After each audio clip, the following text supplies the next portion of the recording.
Okay, so BYJU'S valuation has been slashed by more than 70%. That's $16 billion of value wiped out.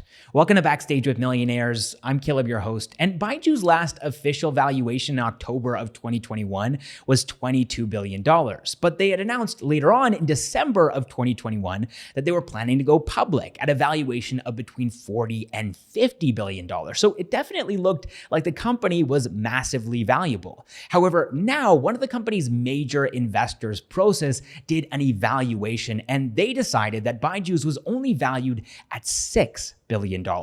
So BYJU'S revenue for the financial year of 2022 was $297 million. And so this valuation of $22 billion was almost 74 times their annual revenue, which a lot of people found hard to digest. So this reevaluation of BYJU'S valuation by Prosus is coming at a time when the edtech space in India is undergoing massive churn, and BYJU'S, of course, is at the center of it all. And amidst mounting losses and no clear path to profitability, the edtech decacorn has been under intense pressure to streamline its finances. That being said, though, there is some good news for BYJU'S as well, because according to the financial report released by Prosus, BYJU'S revenue grew by almost 90% in the first half of the financial year of 2023, mainly off of the back of various acquisitions and from enhanced offerings such as BYJU'S Future School, which offers one-on-one learning for coding and maths for kids. So it's definitely going to be really interesting to see what BYJU'S has to say about this report by Prosus and whether or not they're going to revise their valuation in the event that they do decide to go public in the future. All right, next up in the news, Meesho has officially joined ONDC. Specifically, the e-commerce unicorn is going to be joining ONDC as a buyer-facing app, and this means that they're the fourth unicorn to join the network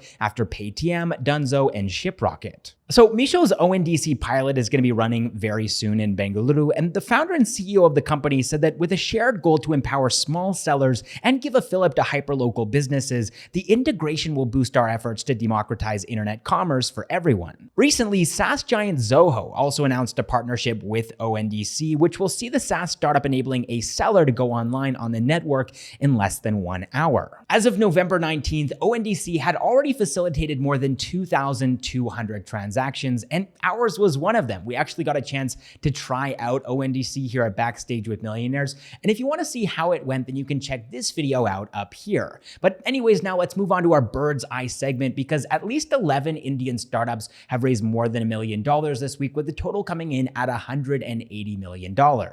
So leading the charge this week, we have a beer startup, Bira91, and they raised 38% of all the funds. That's $70 million. The company was founded in 2015. They're based in Bengaluru, and they have a flagship tap room in Bengaluru as well, with a presence across 550 towns and cities spanning over 18 countries globally. And they also have 4 breweries in India. Next, we have one startup in the software consulting space, Sellable Technologies, and they raised 17% of all the funds. That's $32 million. They're a Jaipur and California-based software consulting platform, and they're going to be using these funds to expand into new territories like Europe, the Middle East, and Japan. Next, we have 2 startups in the health tech space, and they raised 11% of all the funds. That's $19 million. These companies are Sukun. They raised $15 million, and they're a Gurugram-based hospital chain startup that provides physiatric help. And then also there's Red Brick AI, and they raised $4.6 million, and they're aiming to build the foundation of a healthcare AI. And then finally, we have one startup in the D2C space, the Ayurvedic company, and they raised 8% of all the funds. That's $15 million. This company was founded in 2021, and they manufacture Ayurvedic products across ranges like skincare, healthcare, and natural makeup.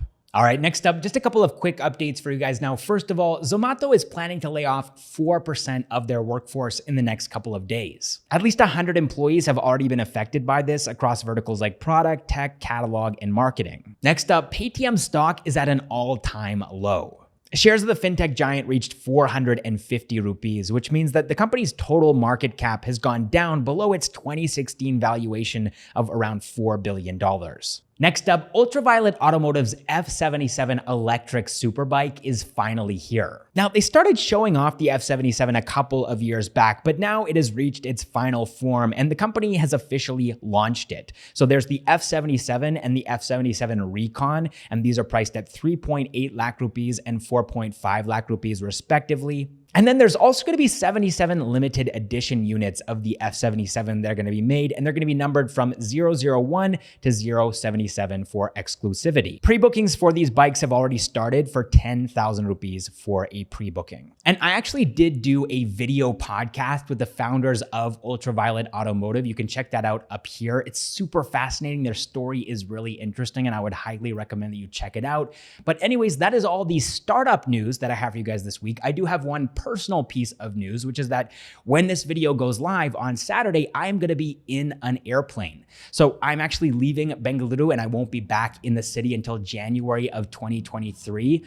And so unfortunately, next week, the news video will not be posted or recorded. We won't be posting anything for the following week. And then we'll get back into our news video schedule, but the form of the news video might fluctuate. It might change because I really don't know what's going to be happening on my end, whether I will have the time to record content, whether my internet connection is going to be stable enough.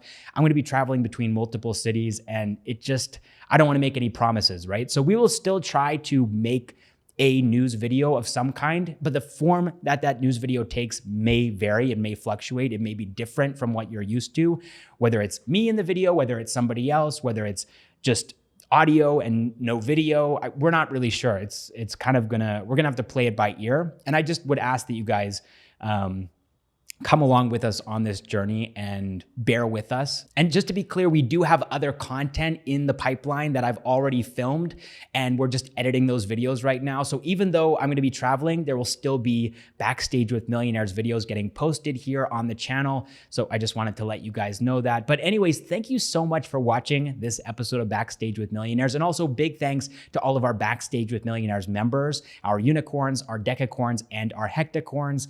And also, of course, big thanks to you for watching this video through to the end. All right, I will see you in the next one.